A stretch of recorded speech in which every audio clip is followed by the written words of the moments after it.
Consider this cell phone of mine. Now, you will study today about translational motion and rotational motion. Let me give you a brief idea about that. Suppose I am holding this phone like this. I am holding the phone like this. What are the forces acting on this phone right now? First of all, there's the gravity which is pulling it in the vertically downward direction. This has a mass times the acceleration due to gravity, which is 9.8. That's the force with which it is being pulled up. And there is another force, that is the force of friction between my fingers and this back surface. Had there been no friction, this would have slipped. So these are the two forces holding it in place. Now if I let this one go right now, if I let it go, so I am holding it, I let it go. What happens? I am taking away the force of friction. So the only force that's in play is the force of gravity. And you see instantly it starts moving in the vertically downward direction. That is because the force of gravity is causing a translational motion. Now suppose I hold the phone like this. Force of gravity is still acting. My force of friction is still acting. Now I will let it go, but not completely. I will slightly loosen my grip. What happens?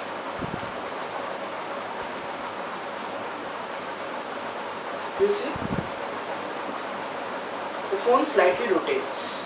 I am holding it tightly. I let the grip loose.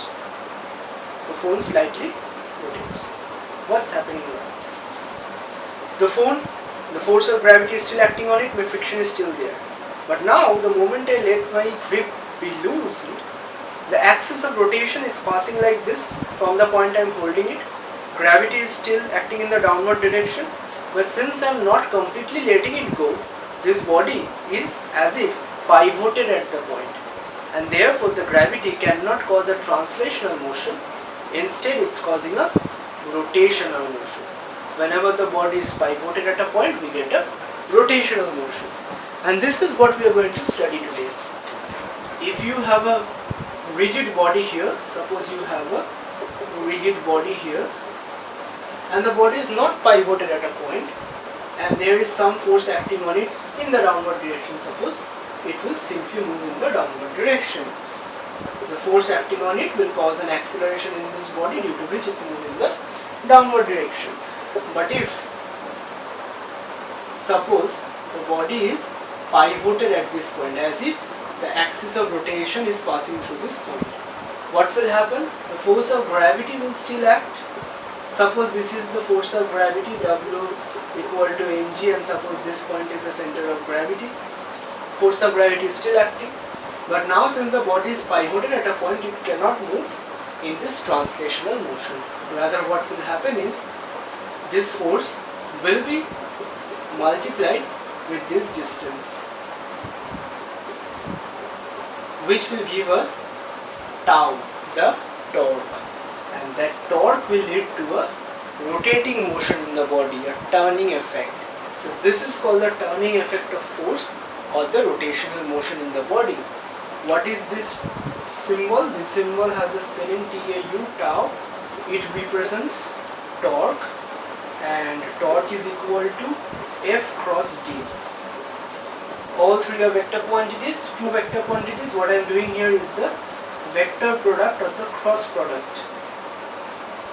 As a result, the final answer I am getting is also a vector quantity. In the case of work, what we were doing is the dot product of two vectors. So we were getting a scalar quantity. Here we are doing the vector product. So this is the torque. So torque will only come into play when the body is pivoted at a point, and it is equal to the force multiplied with the perpendicular distance between the line of action of force, this is the line of action, and the point of axis of rotation, the perpendicular distance.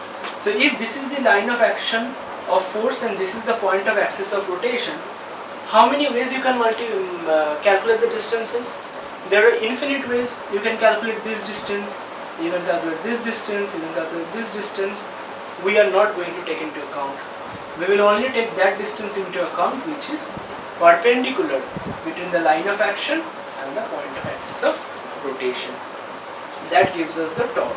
So if torque is equal to F cross with D.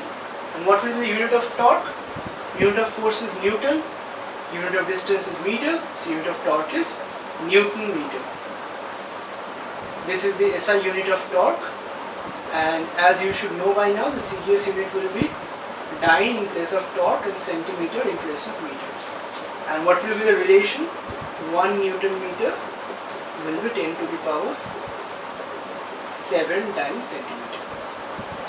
Those will be the units of torque. So that's good. Torque is acting. So what are the things we know? That torque is acting whenever the body is pivoted at a point, that is, the body is not free to move in a linear manner. Whenever there is a line of action of force, that is a forcing acting on the body, and whenever there is a perpendicular distance between the force and the axis of rotation. Now, two things that I would like to say here is, first of all, as I said, that torque, the vector quantity torque, is the cross product of F and D. So what will be the direction of torque? Well, let us consider this three-dimensional map. Suppose this is the x-axis, this is the y-axis, and this is the z-axis. Suppose the force is acting along the x direction, suppose, and this perpendicular distance is along the y direction. So the force and displacement are in the x, y plane.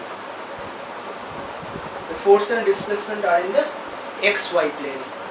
The torque will be along the z direction, that is perpendicular to xy plane. This is a rule of vector quantity. Again, you will study it in class 11, that whenever you take the cross product of two vectors, the final vector that you get will have a direction which will be mutually perpendicular to both these vectors. So z is perpendicular to x, this is 90 degree, and z is also perpendicular to y. So the final vector torque will be mutually perpendicular to this two.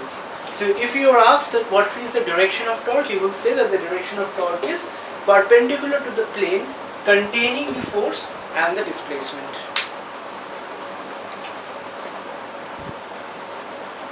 And the other point that I said that I would say about torque is that if this is, say, axis of rotation, and if this is the line of action of the force, and this is my perpendicular distance, as you can see, torque is F cross T. If it so happens that the line of action of force passes through the point of axis of rotation, then what happens? Basically the D becomes 0. This line is now passing through here. So this D has become 0. That is why torque will be 0. So a point to remember is that for a body to exhibit a turning effect or to rotate, not only should there be a force acting on it, but that force should also be a finite distance away from the axis of rotation. If the force is acting exactly at the axis of rotation or along the axis of rotation, the torque will be 0 even though a force is acting.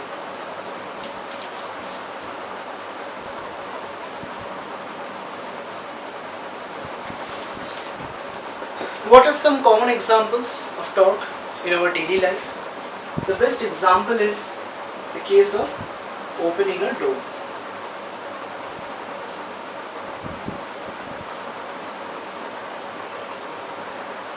Suppose these are the hinges, and here you have the door handle of the door knob, and you are trying to open the door. So what do?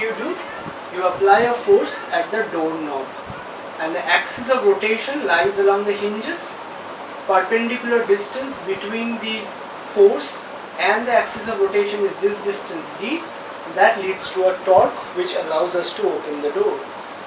Since we saw in the formula that torque is F cross with D, one thing that we can see from the formula itself is that greater the force, greater will be the torque, greater the distance, greater will be the torque. So if you are applying the same force, it's always beneficial to apply it at a greater distance from the axis.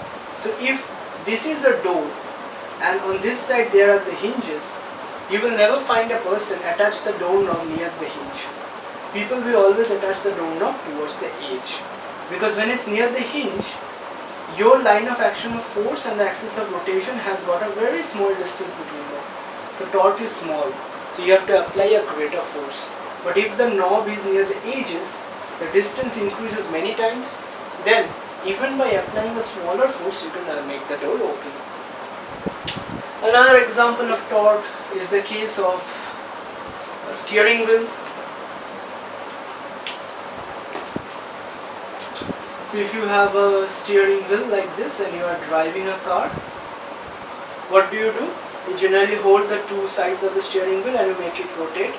So suppose you are making it rotate like this, so you apply your force like this in that direction, and the axis of rotation is here.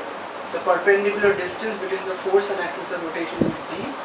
So the torque acting on the steering is F crossed with A. Right? So like this you are going to get many more examples in your book. If you look, there will be examples of that grinding flour stone. There are examples of wrenches, example of various other cases where this torque, this turning effect comes into play. But there is something more important, which is about the equilibrium of bodies and the principle of moments, the case of couple, that we shall discuss in the next one.